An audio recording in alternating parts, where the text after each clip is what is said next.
दोस्तों इनसे मिलिए, ये हैं टर्की के राष्ट्रपति रजब तैयब अर्दोगान। ज्यादा नहीं, अगर सिर्फ 2-3 साल भी पीछे जाया जाए तो पूरी मुस्लिम दुनिया में और मुस्लिम दुनिया के अलावा भी जहाँ जहाँ पर दुनिया भर में मुसलमान रहते हैं, उन सभी के बीच में अगर मुस्लिम दुनिया के किसी नेता की सबसे ज्यादा पॉपुलैरिटी थी, अगर किसी नेता की सबसे ज्यादा पॉजिटिव इमेज थी, तो वो कोई और नहीं बल्कि अस्सलाम वालेकुम वरहमतुल्लाहि वबरकातुहू। उम्मीद है आप लोग सब खैरियत से होंगे। मैं भी अल्हम्दुलिल्लाह अल्लाह का लाख लाख शुक्र है, सना खैरियत से हूँ। और इंशाअल्लाह जिस वीडियो रिएक्शन देने रहे हैं RH नेटवर्क, इनका चैनल का नाम है, इनका चैनल का लिंक मैं डिस्क्रिप्शन बॉक्स में दे दूँगा।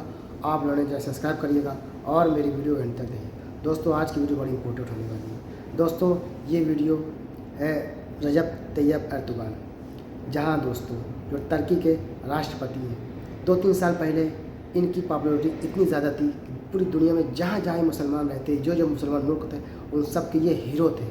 लेकिन उसके बाद ऐसा करवट बदला कि इनकी जो इज़्ज़त, इनकी जो शोहरत, इनका जो रुतबा था, वो सब एक तरीके से देखा गया कि मिट्टी में मिल गया। दोस्तों इसराइल ने फिर गज़ा पे हमला किया।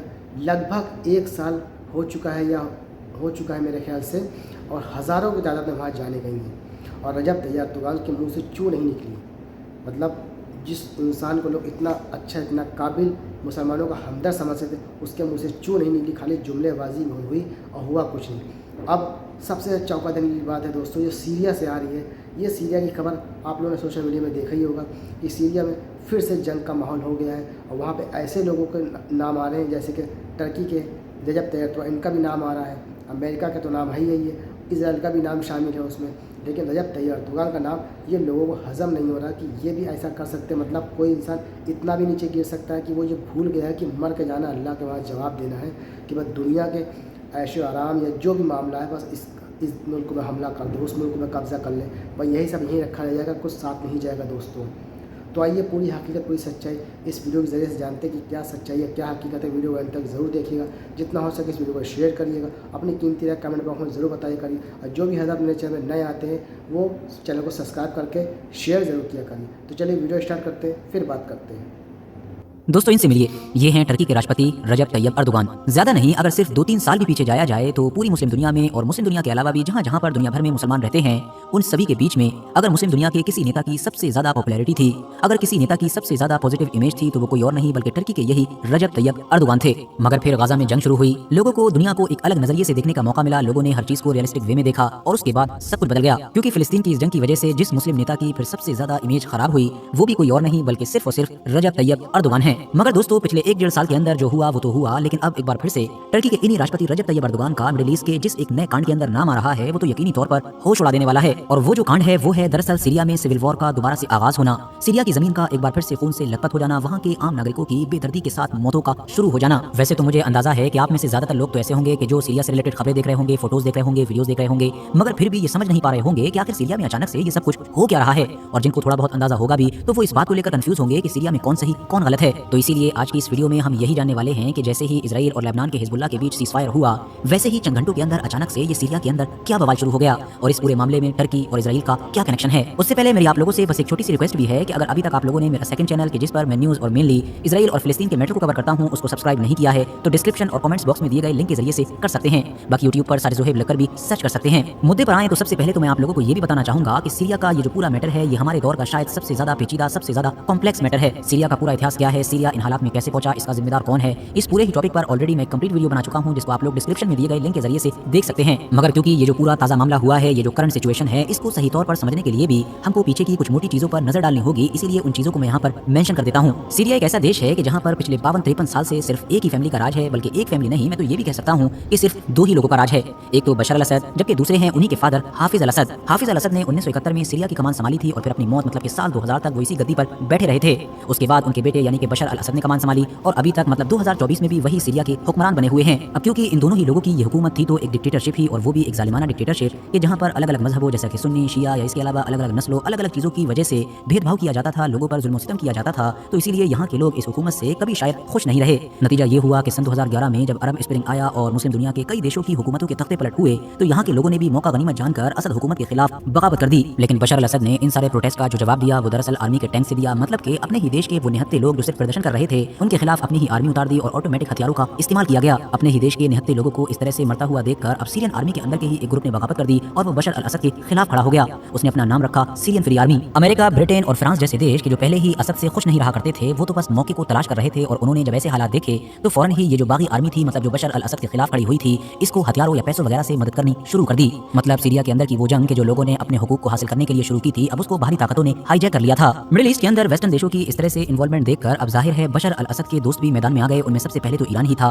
कि जिसने पैसों और हथियारों से तो मदद की ही, साथ ही साथ अपना जो प्रॉक्सी ग्रुप था मतलब हिजबुल्लाह, उसके फाइटर्स को मैदान में उतार दिया। जबकि बाद में रशिया की भी एंट्री हुई कि जिसने पूरी जंग का ही पासा पलट दिया, क्योंकि 2011 से शुरू होने वाली सीरियन सिविल वॉर की जो अभी तक भी खत्म नहीं हुई है, इस पूरी जंग में ये जो बशर अल असद की हुकूमत महफूज रही, न सिर्फ महफूज बल्कि सीरिया के ज्यादातर इलाके को अपने कंट्रोल में रखने में भी कामयाब रही। उसकी वजह सिर्फ और सिर्फ ईरान और रशिया का भरपूर सपोर्ट है। मगर दोस्तों, सीरिया के अंदर जिस वक्त ये सब कुछ चल रहा था, सीरिया पूरा खून से लथपथ था, इन सारी बड़ी बड़ी ताकतों का जंग का मैदान बना हुआ था। उसी दौर में यहाँ पर एक और नई ताकत को भी उभरने का मौका मिल गया और उस ताकत का नाम था ISIS। वैसे ये जो ISIS है, इसको अंदरूनी तौर पर कौन बैक करता है और पूरे मिडिल ईस्ट में ये किस एक ताकत के ऊपर अटैक नहीं करता है, इससे रिलेटेड भी बहुत सारी थ्योरीज मीडिया या सोशल मीडिया पर घूमती ही रहती हैं, जिन पर आप लोगों की भी कभी न कभी नजर पड़ी ही होगी। अब यहाँ पर एक और ग्रुप का नाम भी मेंशन करना जरूरी है, जिसका नाम है SDF। ये कुर्द लोगों का एक ग्रुप था कि जो उन्होंने ISIS से निपटने के लिए बनाया था, मगर क्योंकि जब ये कुर्द लोगों का ग्रुप था तो जाहिर है इनका सबसे बड़ा दुश्मन टर्की भी था, या कह सकते हैं कि टर्की के लिए सीरिया के अंदर सबसे बड़ा दुश्मन यही ग्रुप था। टर्की इनको आतंकवादी ग्रुप मानता है और वक्त वक्त पर इनके ऊपर एयर स्ट्राइक्स वगैरह करता रहता है। इतना सब कुछ सुनने के बाद अब आप लोगों को अच्छी तरह से अंदाजा हो गया होगा कि कितनी ज्यादा अंदरूनी और बाहरी पार्टी इस पूरी जंग में इन्वॉल्व हैं। और जब इन सारी पार्टीज ने एक दूसरे के खिलाफ जंग की होगी, इतने सालों तक एक दूसरे के ऊपर अटैक किया होगा, तो फिर सीरिया का ये हाल भला क्यों ना होगा?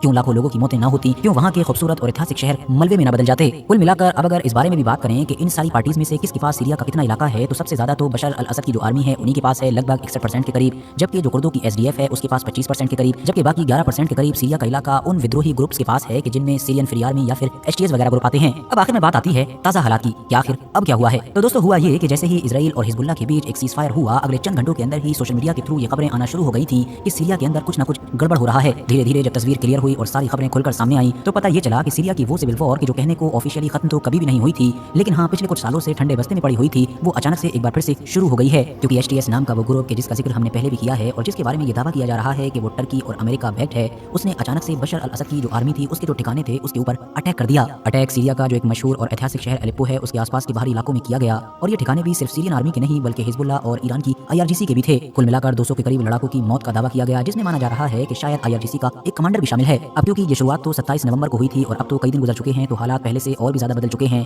खुद STS ये दावा कर रही है कि वो 40 से ज्यादा इलाकों पर कब्जा कर चुकी है, जिसमें ज्यादातर गाँव शामिल हैं, जबकि कुछ शायद कस्बे या शहर शामिल हैं। और खास तौर से अलेप्पो के बारे में भी ये दावा किया जा रहा है कि उसके बहुत बड़े इलाके पर STS कंट्रोल हासिल कर चुका है और उसने बहुत सारी जो स्ट्रेटेजिक लोकेशंस हैं उनको अपने कंट्रोल में ले लिया है। किसी ऐसे हाईवे को भी कंट्रोल में ले लिया है या फिर ब्लॉक कर दिया है कि जो सप्लाई लाइन वगैरह के लिए इस्तेमाल हुआ करता था। फिलहाल दोस्तों, STS या उससे जुड़े हुए इन सारे ग्रुप्स के ये दावे किस हद तक सच हैं ये तो नहीं कहा जा सकता है, लेकिन ये सच है कि बशर अल असद की आर्मी को बहुत बड़ा झटका लगा है और हाँ, शुरुआती हमले में इन सारे ग्रुप्स ने बशर अल असद की आर्मी के खिलाफ बढ़त बना ली है। अब दोस्तों, दूर से यहाँ से बैठकर वहाँ की कंडीशन को जज करना कि कौन सही है कौन गलत है हम लोगों के लिए एक मुश्किल काम है, क्योंकि जाहिर है जैसा कि मैंने आपको बताया कि ये जंग तो वहाँ के आम लोगों ने अपने हुकूक को, अपने राइट्स को हासिल करने के लिए ही शुरू की थी, मगर दोनों ही पार्टीज की तरफ से धीरे धीरे बाहरी ताकतों ने इस पूरी जंग को हाईजैक कर लिया। सीरिया के इस पूरे मामले को अगर सिर्फ एक गहरी नजर से देख लिया जाए तो समझ में आ जाता है कि इसमें अमेरिका भी है, रशिया भी है, चाइना भी है, टर्की भी है, ईरान भी है, ISIS भी है, हिजबुल्लाह भी है और तो और इजराइल भी है, बहुत सारी ताकतें हैं। और जैसा कि मैंने आपको बताया कि इतिहास तो यही कहता है कि बशर अल असद के हाथ भी अपने ही लोगों के खून से रंगे हुए हैं। होना हो बशर अल असद की पहचान एक जालिम डिक्टेटर की ही है, मगर बशर अल असद को पसंद न करना या बशर अल असद से एग्री न करने का मतलब ये भी नहीं बनता है कि सीरिया के अंदर किसी ऐसे ऑपरेशन को, किसी ऐसी जंग को ही सपोर्ट कर दिया जाए कि जो दरअसल बाहरी ताकतों की मदद से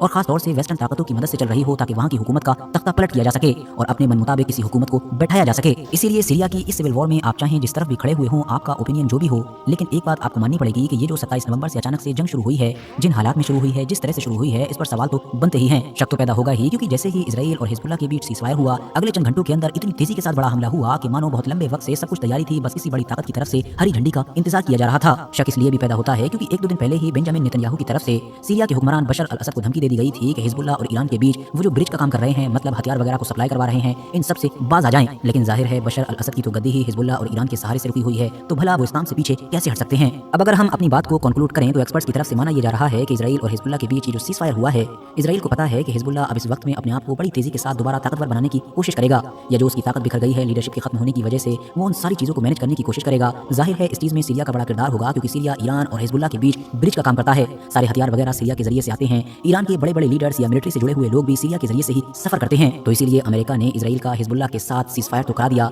लेकिन शायद उससे पहले ही सीरिया के अंदर एक नए ऑपरेशन की प्लानिंग भी कर ली थी, ताकि किसी तरीके से हिजबुल्लाह की जो सप्लाई लाइन है उसको डिस्ट्रॉय किया जा सके। और इस काम के लिए अमेरिका ने टर्की के ऊपर हाथ रखा, टर्की को पिंच किया, या कह सकते हैं कि टर्की को मनाया, टर्की को किसी भी तरीके से प्रेशराइज किया। जो भी हुआ हो, फिलहाल टर्की के बैक करने के बाद ही ऑपरेशन शुरू किया गया। एक फैक्टर ये भी बताया जा रहा है कि शायद अमेरिका समेत सारी वेस्टर्न पावर्स को, टर्की को या फिर इन सारे ग्रुप्स को ये बात महसूस हो रही थी कि यही सबसे अच्छा मौका है कि सीरियन आर्मी के ऊपर हमला करके बशर अल असद की हुकूमत को पलटा जा सकता है, क्योंकि मौजूदा दौर में हिजबुल्लाह काफी हद तक कमजोर हो चुका है, उसको संभलने में टाइम लगेगा। ईरान भी इजराइल के साथ बुरी तरीके से उलझा हुआ है, जबकि जो सबसे बड़ी ताकत है मतलब कि रशिया, वो भी यूक्रेन वॉर में उलझा हुआ है। तो अगर इस वक्त कोई भी ऑपरेशन किया जाए तो आसानी के साथ ज्यादा से ज्यादा बड़े इलाके पर फतह हासिल की जा सकती है, और यही सोचकर इस ऑपरेशन को अंजाम दिया गया है। और शायद शुरुआती कुछ दिनों में उनकी ये सोच, उनकी ये प्लानिंग सही भी साबित हो रही है, मगर क्योंकि अब रशिया ने भी खतरनाक बमबारी शुरू कर दी है तो आगे क्या होगा ये तो आने वाला वक्त ही बता।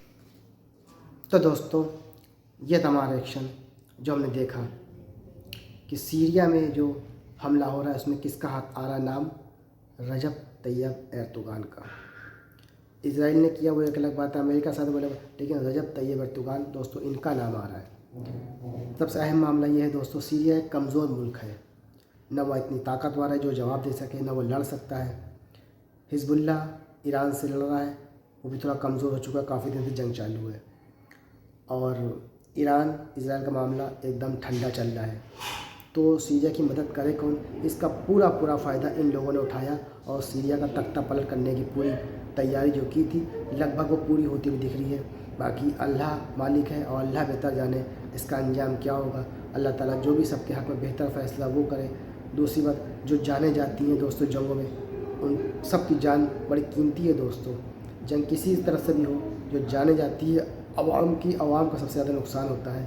तो अल्लाह ताला इस पर रहम करे और गैब से हर मुसलमान की अल्लाह ताला मदद करे। तो ये था हमारा एक्शन दोस्तों। उम्मीद है वीडियो अच्छी लगी होगी। वीडियो अच्छी लगी हो तो इसको शेयर करिएगा। हम आपसे मिलेंगे नेक्स्ट वीडियो में, तब तक के लिए अस्सलाम वालेकुम वरहमतुल्लाहि वबरकातुहू।